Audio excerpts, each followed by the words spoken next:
Log into your Shopify admin dashboard. From the left sidebar, click on Online Store and then select Navigation. This will bring you to the menu screen where you can manage all the links that appear in your storefront. On the navigation page, you will see a list of default menus, usually including a main menu and a footer menu. Click on the title of the menu you want to edit, such as Main Menu, to open the editing panel.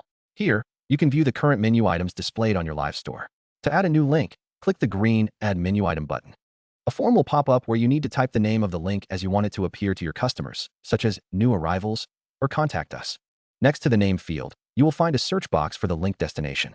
You can either start typing the name of an existing page, product, or collection to select it from the drop-down, or you can paste an external web address if you are linking to a different website.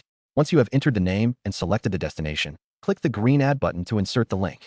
You can now drag and drop the menu items using the 6-dot handle on the left to reorder them to your preference. If you want to create a drop-down menu, simply drag a menu item slightly to the right underneath another item to nest it and create a subcategory. After arranging your links, click the Save button at the bottom of the screen. Your new navigation structure is now live on your store and ready for customers to browse.